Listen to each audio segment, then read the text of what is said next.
Here's another one you hear all the time. It's $3. How much can I lose? Excuse me. There's a lot of times people buy on the basis the stock has gone down this much. How much further can it go down? I remember when Polaroid went from 130 to 100. People said, "Here's this great company, great record. If it ever gets below 100, just buy every share." And it did get below 100. A lot of people bought on that basis, saying, "Look, it's gone from 135 to 100. It's now 95. What a buy!" Within a year, it was 18. And this is a company with no debt. This is a company which is just so overpriced, it went down. I did the same thing in my, I think my first or second year at Fidelity. Kaiser Industries had gone from $26 a share to 16. I said, "How much lower can it go?" It's 16. So I think we bought one of the biggest blocks ever on the American Stock Exchange of Kaiser Industries at 14. I said, it's gone from 26 to 16. How much lower can it go? Well, at 10, I called my mother and said, "Mom, you got to look at this Kaiser Industries. How much lower can it go? It's gone from 26 to 10. Well, it went to 6, it went to 5, it went to 4, it went to 3.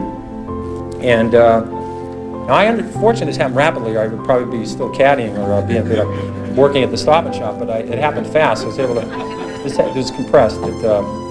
And at 3, I figured out, there's something very wrong here, because Kaiser Industries owns 40% of Kaiser Steel, they own 40% of Kaiser Aluminum, they own 32% of Kaiser Cement, they own Kaiser Broadcasting, they own Kaiser Sand and Gravel, Kaiser Engineers, they own Jeep, they own business after business, and they had no debt.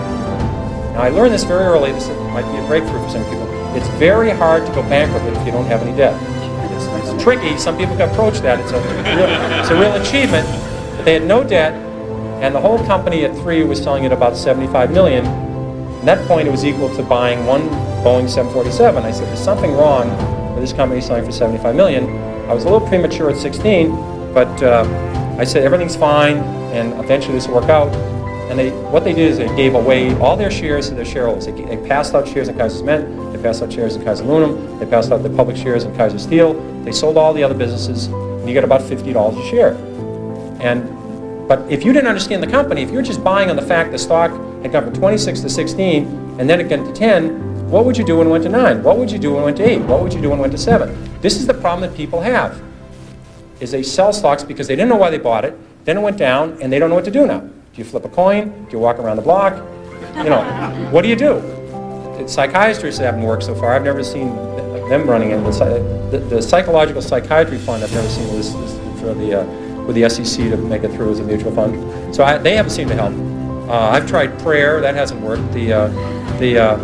So if you don't understand the company, you have this problem when they go down. Eventually, they always come back. This one doesn't work either. People think RCA just about got back to its 1929 high when General Electric took it over. A lot of double nits never came back. Remember those beauties? Floppy disks, Western Union. The list goes on and on. People saying it'll come back. Well, it doesn't have to come back. Here's another one you hear all the time. It's $3. How much can I lose? I've had people call me up saying, "I'm thinking of buying this stock at 3. How much can I lose?" Well, again, you may need a piece of paper for this, but if you put if you put $20,000 in a stock at 50, or your neighbor put $20,000 at 50 to the stock, and you put $20,000 in at 3, and it goes to 0, you lose exactly the same amount of money, everything. And people say it's 3. How much can I lose? Well, if you put $1 million on it, you can lose $1 million. Just the fact that stock, this may be a reason to research a stock. The fact that stock is 3 down from 100 doesn't mean you should buy it. And in fact, short sellers, people that really make money in stocks, they don't short Walmart, they don't short Home Depot, they don't short the great companies, Johnson & Johnson. They short stocks down from 80 to 7. They'd like to short it at 16 or 22, but they figured out at 7 that this company is going to go to 0. They just haven't blown taps on this thing yet. It's going to 0. And they're selling it short at 7, they're selling it short at 6, at 5, at 4, at 3, at 2, at 1 1/4. And to sell something short, you need a buyer. Somebody has to buy the damn thing. And you wonder, who's buying this thing? It's these people saying it's 3. How much lower can it go?